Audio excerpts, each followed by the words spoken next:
24 मार्च, जिसको world TB day के तौर पर मनाया जाता है। आज हम आपके बीच आए हैं इसी के बारे में आपको जागरूक करने। नमस्कार, मैं doctor Shraddhansh Agarwal, pulmonologist in Breathwell clinic. हमारे साथ हैं doctor Kriti. Hello doctor Kriti. Hello doctor Shraddhansh. Hello everyone. Doctor Shraddhansh, मेरे हिसाब से लोगों को टीबी के बारे में पता तो है, लेकिन साथ ही साथ एक बहुत बड़ा मिथ या सोशल स्टिग्मा कह सकते हैं, ऐसा कुछ है। लोगों को लगता है अगर उनको टीबी जैसी बीमारी हो गई और उनके साथ वालों या पड़ोसियों को पता चल गया तो उन्हें समाज में बैठने नहीं दिया जाएगा। आपकी बात बिल्कुल सही है। पता नहीं लोगों में इसका इतना डर और इतना स्टिग्मा कहां से फैल गया है। तो इसी के बारे में आप सबको अवेयर करने के लिए, आपको जागरूक करने के लिए हम डॉक्टर कृति से कुछ सवाल पूछेंगे। तो मेरा सबसे पहला और सबसे इंपॉर्टेंट सवाल आपसे रहेगा डॉक्टर कृति कि टीबी होता क्या है? जी डॉक्टर श्रद्धांश, बहुत ही इंपॉर्टेंट सवाल है।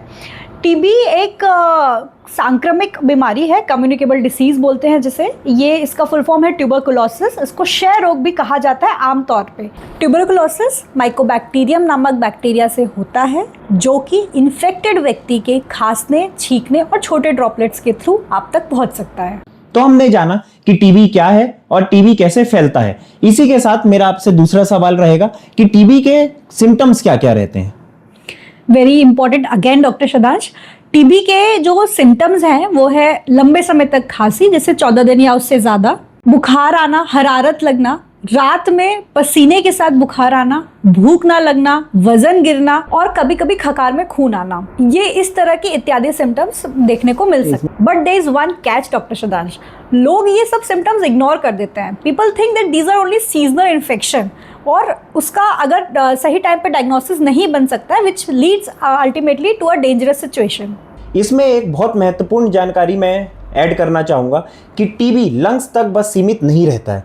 ये सिर से लेके पैर के अंगूठे तक किसी भी अंग को प्रभावित कर सकता है, जिसको हम एक्स्ट्रा पल्मोनरी टीबी बोलते हैं। जैसे कि ब्रेन का टीबी मेनिंजाइटिस, बोन का टीबी, पेट का टीबी, गले में गठान हो जाना और जेनाइटो यूरिनरी टीबी, जो कि आज के दौर पर इनफर्टिलिटी का एक बहुत बड़ा कारण है। चलिए हम आगे बढ़ते हैं। डॉक्टर कृति, एक मिथ है कि टीबी लाइलाज बीमारी है और जानलेवा बीमारी है। इसके बारे में आप क्या कहेंगे? That is completely false doctor Shraddhansh. TB पूर्णतः क्योरेबल बीमारी है। पूरी तरह से अगर आप इसका ट्रीटमेंट 100% लेते हैं तो आपकी टीबी 100% क्योर हो जाती है। सो डॉक्टर श्रद्धांश, आपने मेरे से बहुत ही दिलचस्प सवाल पूछे, जिससे मैं आई थिंक सो हमारे व्यूअर्स को बहुत इन्फॉर्मेशन मिली। साथ ही साथ मैं आपसे पूछना चाहूँगी, टीबी का इलाज क्या है? National tuberculosis elimination programme NTEP programme के माध्यम से सरकार द्वारा सरकारी एवं निजी अस्पतालों में इसका इलाज संपूर्णतः मुफ्त है, जो कि आमतौर पर 6 महीने का रहता है। इसी के साथ साथ सरकार हर मरीज को एक धनराशि देती है, जिससे वो अपने पोषण का सही ख्याल रख सके। एज डॉक्टर श्रद्धांश, आपने पोषण के बारे में बात करी, तो आप न्यूट्रिशन के बारे में और एलैबोरेट करिए, जिससे हमारे व्यूअर्स को और हेल्प मिल सके। टीबी के मरीजों के लिए सही दवाइयों के साथ साथ सही पोषण भी बहुत जरूरी है। इसमें हम हाई प्रोटीन डाइट के ऊपर फोकस करते हैं, जो कि हमें दाल, चने, दूध, दही, पनीर और अंडे से मिल सकता है। मरीजों को फल और हरी सब्जियों का भी निरंतर सेवन करते रहना चाहिए। Very true doctor Shraddhansh. सही पोषण और अच्छी डाइट हमारे इम्यूनिटी को मजबूत बनाती है।